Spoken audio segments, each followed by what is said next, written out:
Hello and welcome everyone.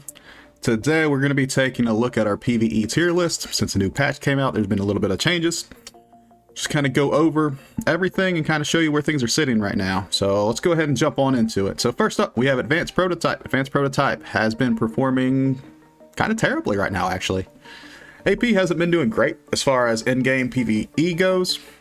The biggest reason why it hasn't been performing great is because its other spec is just that much better. There's almost no reason to play the spec right now in PvE, so we're going to put that in our C tier. You can still bring it in some of the lower tier content, but if you're looking at the hardest content in the game, the real in-game stuff, it just doesn't make any sense to bring AP right now. Next on the list, we have Madness. Madness is A tier. As you guys can see, as we go through this, S tier is going to be reserved for specs that I think are basically a canyon above other specs right now, and there is an actual canyon. But Madness is still strong, can meet all the DPS checks, good survivability. It's just not as good as some other specs. Speaking of specs at the very top of the list, we have Hatred. Hatred is amazing right now. If you are a Hatred player, you are loving life. Hatred has oodles and oodles of DPS. It's very good in PvE.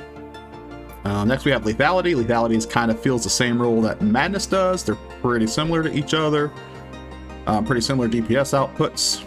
Lethality has a little bit better defensives, but overall you can kind of flip-flop them. Lethality is probably slightly better than Madness right now, but it's close. They're kind of splitting hair between those two. Next on the list is we have Vengeance. Vengeance is strong. I just don't think Vengeance is quite in the A tier. I think Vengeance is definitely something you can bring, and the way I look at it, anything B through S, you can definitely bring to in-game rating. Anything C and below, you're pretty much trolling. You pretty much shouldn't be playing it in entry rating. They're just not very good. Next on the list is we have Arsenal. Arsenal, again, it's just not good at very high-end PvE content right now. It just struggles on the DPS checks. It's much better in PvP than it is PvP right now. It's much better in PvP than it is PvE right now. Its defensives doesn't really matter that much because its damage is just low. It's not great. Engineering is great, awesome. It's pretty average, pretty mediocre. It's about as mediocre as you can get. There's nothing completely broken about it. Does good damage though. The only problem with engineering is it doesn't have good defensives. Fury, it's kind of sitting in the same boat. Does good damage. It's better than engineering for sure. Does good damage, can meet all the DPS checks. It's just the whole thing with Fury is, why are you playing Fury when other specs are better? There are specs that do the exact same thing Fury does, but just do it better. And that's kind of one of the themes. Next, we have Innovative Ordnance. So if you're playing a Merc, you're playing IO. If you're playing DPS, it is better than Engineering for sure. Not as good as Fury right now. IO is really good. You meet all the DPS checks. It's better than Arsenal for sure. There's just no reason to play Arsenal when you can play IO. That's what you see in PvE. A lot of times it'll just be a spec that is just flat out better. Like, it doesn't bring anything, because PvE, it doesn't really matter if it's burst or dot or what kind of damage is. It just matters about total output a lot of times and your survivability. So IO, great. And utility matters less in PvE. Deception. Why? There's no reason to play Deception right now in PvE. Deception brings absolutely nothing compared to Hatred. It makes no sense. That spec is not a PvE spec anymore. I know there's people out there that are playing it, and sure, it does okay damage, but you could play Deception where it does okay damage, or you could play Hatred where it just does oodles and oodles of damage and you're God mode. So Hatred is just so much better than Deception right now. There's no reason to bring Deception in PvE. Next we have Marksman. Marksman's kind of the same way. Why are we playing Marksman? What are you doing? Its damage isn't that great. Its defensives are terrible. Everything about Marksman is bad. It's even worse than Deception. So if you're playing Marksman, I'd recommend switching over to something else like Engineering. Seriously, it's just not very good. Pyrotech, S tier. Absolutely amazing. Pyrotech is one of the top DPS specs right now. The parses aren't going to show it because of the way that Pyrotech does damage, but Pyrotech is probably the... After looking through some of the parses, what am I going to say? It's the highest like output, but it is the highest consistent output. Like if you're playing Pyrotech and you know what you're doing, you're probably going to be first in damage. Every now and then another class like Hatred can take over you, but it's not as consistent. Pyrotech is just super consistent damage, super high end, super consistent, just absolutely amazing. That's why the Pyrotech is so high and AP is so low. There's no point playing AP when Pyrotech is that much better. It's an absolute canyon between the two specs. AP just doesn't deserve to be played. Concealment. Concealment just has the exact same problem. There is no reason to play Concealment right now in PvE. Its defenses are terrible. It has good damage. Its damage is on point. Its single target damage is very good. And single target damage is very similar to Annihilation's. It just is. But the problem is it doesn't have the defensive, doesn't have the heals, it doesn't have anything else. All you're getting is damage. You're actually a burden on your team when we're playing Concealment. People have to heal you more. There'll be more heals dedicated to you because you're going to take damage that other classes just don't. So, Concealment, C tier, bottom of C tier. And the only reason why it's in the bottom of C tier is because its damage is still pretty good. Virulence, easy A tier. Absolutely good damage, good survivability.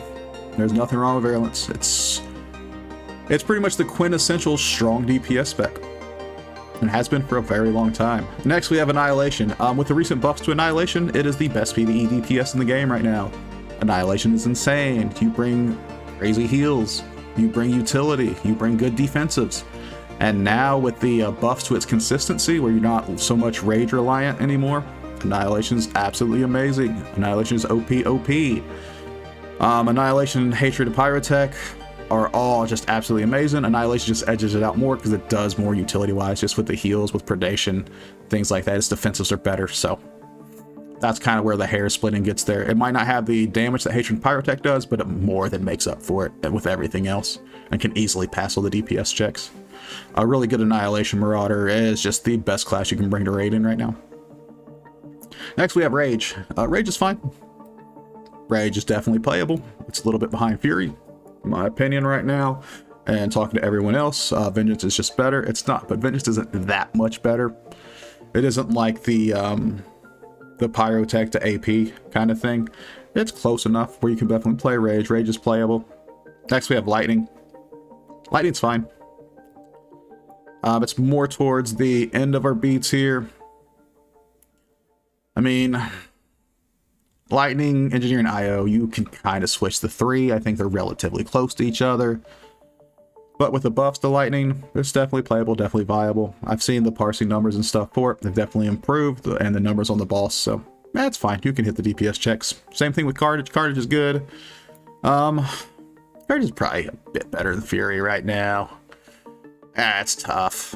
Carnage and Fury are both decent, and they both are definitely playable. You can definitely play them in raids. It's great. They're wonderful. They can hit all the DPS checks. But again, there's no reason to play either of the two specs, but Annihilation is that much better right now in PvE. That's kind of how the DPS specs go. There's a Canyon. The S tier Canyon is absolutely huge. This should be like S++. I just think it's that big of a difference between these specs and S tier. The A tier and B tiers are pretty close. You can make an argument for some of the top B tier classes. You can kind of swap in and out. There's some arguments that can be made. And then C tier is just why. C and D, just there's no reason to bring them. There really isn't. Just for funds at that point.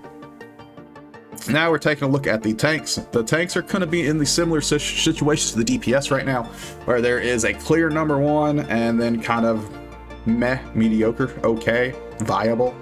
So Darkness is going to be in our B tier. Same thing with Immortal. I'm going to talk about them together because essentially I think they are very similar. All the raids and stuff that I've been in, all the in-game stuff, whether we have a Sin tank or a Jug tank, they seem to do about the same. There's really not a lot of difference between the two, especially talking to some healer-wise, and I've healed a couple of things. They seem to be pretty even as far as damages and stuff they can take. Jug has a lot more like oh crap buttons, but the Sin also has some Shroud and has some things it can do to avoid some mechanics, so give or take, you can switch these either way you want. It doesn't bother me, whichever one you want. The Sin's a little bit better AoE-wise, but they're so close, I just don't think it matters. I think either one of them's fine. They can both clear all the content, no big deal. But then the problem comes when it talks about shield tech. Why would you tank any of the two tanks other than Shield Tech right now? I think Shield Tech is just that much better. Easy S tier. It just does everything those tanks does and more. Its damage is good. Utility is good. It has hydraulics, good AoE. Like everything that the other tank specs do, Shield Tech just does that and more. So Shield Tech is very strong. Its passive DR is better than the other two tanks. And it just seems to take less damage overall. The other two tanks really do need a buff just to be even on par. Or Shield Tech needs some type of nerf. But Shield Tech, it's also the easier to play of the tanks. And I think that's the other thing that's kind of propelling it up there. If you are looking for a tank that is just really easy to play and you just want to kind of just chill out, have a couple drinks for the night, go do some end raiding, you're a tank, play Shield Tech. Your life will be easy. It's hard to mess up the Shield Tech tank right now. It really is strong. I mean, it's probably the strongest class in the game right now. At this point, I really do think so. Overall power level, Shield Tech tank is just that good. Next, we're moving to healers. Kind of the healers, though, are going to be grouped up. There's not a bunch of difference. I think there is definitely a priority. So the priority right now is to always have one operative. And pretty much any group will perform better if it at least has one operative than one of the other healers. You can make a case for the Sword healer with the operative or the Merc healer with the operative, but I think the operative is pretty much a mainstay at this point, just with its overall HPS output that is higher than the other two. Just struggles at single target, so you do need that for raid damage. So you're pretty much always going to be taking an operative. That's why I'm going to put it in the top in our A tier, because I just think it's a mainstay. And it just makes the raids easier when you have a good operative healer. And it makes the other healer's job just way better. When I was playing on a Merc healer, and just having an operative healer next to me was so much easier. I didn't have to worry a lot about the AoE stuff. I can just focus on the big hits and things like that. Next, we have the other two healers. So we have Sword healer, which I think Sword healer is fine. And Merc healer, I think Merc healer is probably slightly stronger than Sword healer. Has a little bit more utility, but it's not that big of a gap. It really isn't. I think they're both relatively easy to play, relatively forgiving.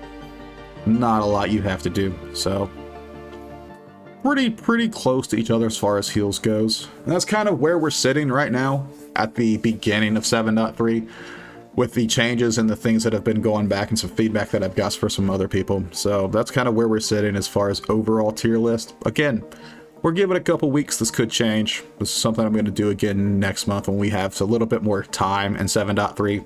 So that 7.3 hasn't been out that long. So we'll kind of see how things go along. Maybe there's some things we're missing.